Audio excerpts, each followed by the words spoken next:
A word from the King James Version, a thing not heard in this sanctuary for about 1 billion years. Vanity of vanities, saith the preacher, vanity of vanities, all is vanities. What profit hath a man of all his labor, which he taketh under the sun? One generation passeth away, and another generation cometh, but the earth abideth forever. The sun also ariseth, and the sun goes down, and hastened to his place where he arose. The wind goeth towards the south, and turneth about again to the north. It whirleth about continually. And the wind returneth again according to his circuits. All the rivers run into the sea, and yet the sea is not full. Unto the place from whence the rivers come, thither they return again. All things are full of labor, and people cannot utter it. The eye is not satisfied with seeing, nor the ear filled with hearing. The thing that hath been, it is that which shall be, and that which is done is that which shall be undone, and there is no new thing under heaven. Please, will you pray with me? Oh God, may the words of my mouth and the meditations of our hearts together be acceptable to you, O God, my rock and my redeemer. Amen. Oh, beloved, I wish you would run up here and see what I see. To see your faces in the pews and on Zooms, to feel your exuberant and worried presence. To see you only partially because of the face masks we wear, so to protect each other and the most vulnerable. To hear us sing in the sanctuary and to see your mouths move on Zoom with the singing. To hear the band play together and to weave that magic that they do for us is a joy undescribable. You can say amen. Amen. Amen. Oh, beloved, we have had a season, have we not? We may not be entirely out of the season yet, the season of the pandemic. We're coming out of that season, but oh, has it been a season? Can you just say amen? I know that during this season, some of our moms and our dads have died. Some of our children have grown up about 2 feet. Their hair has gotten longer. They're still wearing their tie-dye sweatshirt that they wore when they were littler. We have buried our people. We have had new relationships. We have sold our houses and moved away. We've bought new places and moved here. We have come to this sanctuary and to Zoom this morning, and we have 2 new people here with us. We've been through a season, have we not?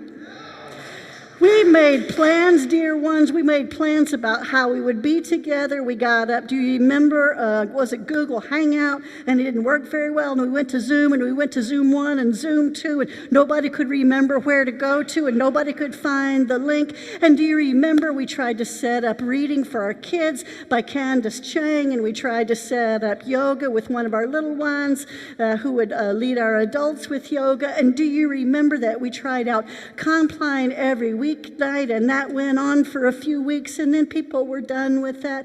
And do you remember we longed to see our parents, but we couldn't go? And do you remember that we were so glad not to have to go see our parents, and that we had great excuses not to go there? Do you remember that we quit jobs and that we started new jobs? Do you remember that life went on, that we figured out how to be together on Zoom, and then the sanctuary on Zoom, and the yard on Zoom, and down the sanctuary on Zoom? Do you remember that we did all of those things in that season?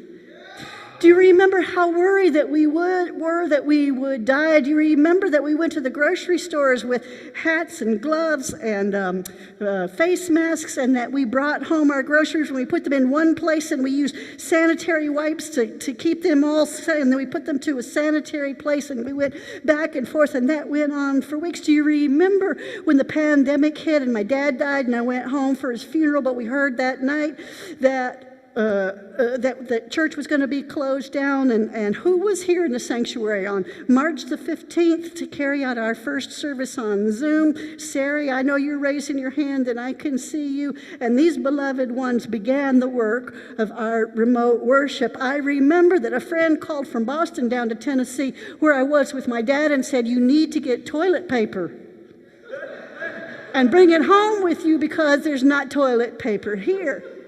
And then we came to the church because we had a lot of toilet paper at the church, and you weren't here needing it. Do you remember those days? Do you remember that we have tried over and over again to find ways to be together that was safe for one another, by a fire pit or outside in the yard, 8 feet, 6 feet, now 3 feet? Do you remember that we have done all of those things?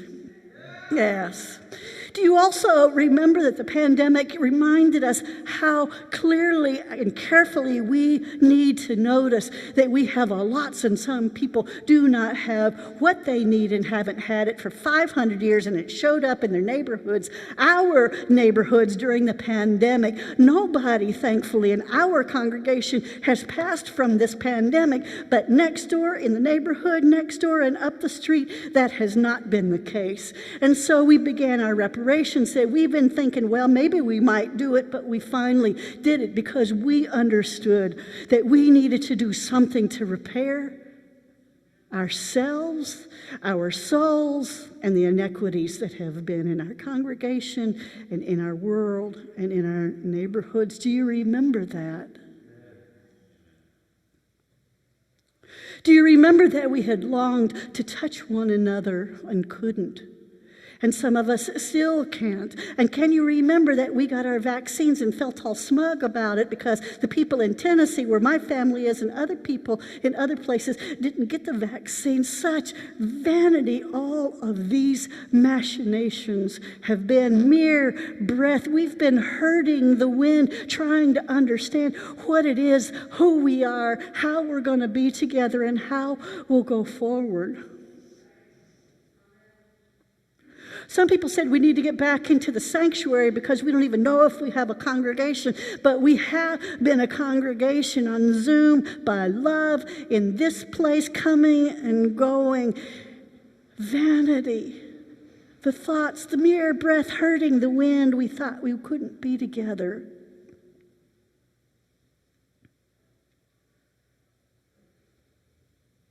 And so it is with our lives. We come into our lives thinking that what we inherited is what we deserved. Vanity. Not because we are vain, but because we inherited systems of justice. We've learned so much over this pandemic. Some of us just went to a training where we found out that we carry with us, according to our identities, internalized superiority. I'm one of them. And internalized inferiority. And neither of us are at fault except when we continue to want to believe in those lies and that psychosis, as Barbara McQueen calls it.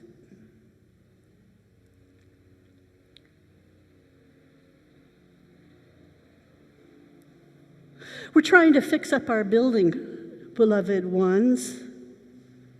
Things are out of repair, not in here so much, unless you look very, very closely, but outside. The window frames are crumbling and water will come in and so on and so forth. And we think that this is unique to us to be worrying about our building. But in 1934, our building burnt down and we rebuilt it. In 2010, the congregation merged, with some of us being so proud of the building and some of us saying, why do we even need a building? And now things are crumbling and we're trying to understand what is the balance between caring for our people, reparations, the work we do, and having a house where we can be together to hear each other sing. Our leadership circle has been so wise. Our beloved ones have spoken out saying, why would you spend $100,000 on a steeple when people need to eat? We're not going to spend $100,000, I promise you. And we're getting grants. All of these thoughts, all of these machinations really are vanity. And the only thing that I know for sure that is not vain, is not mere breath, is not hurting the wind, is our attachment to one another, the teachings of our ancients, and how God is being revealed to us.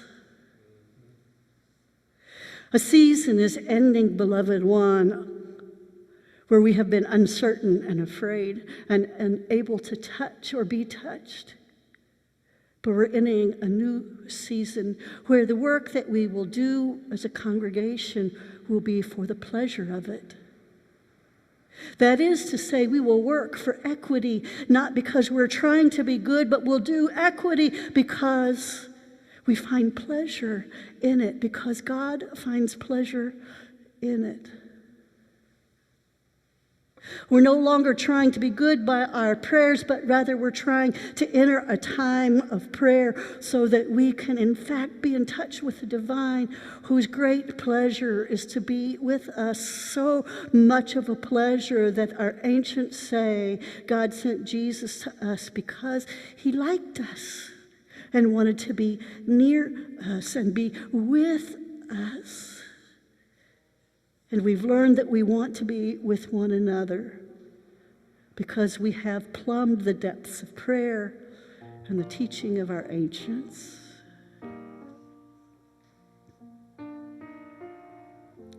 Our pleasure in God is not vain. It's not mere breath. It's not hurting the wind. It is taking us away from the illusions of what we thought we should do and be, so that we can be fully God's. Today marks a day of return, and return is our ever-present occupation, and that's returning to God. Whether we're in the sanctuary or whether we're on Zoom, we are returning not back to what once was, for it's all vain, mere breath, injustice, and horror, but towards what is pleasure in the divine. I can't tell you how good it is to be in your presence, because for me, you represent the divine.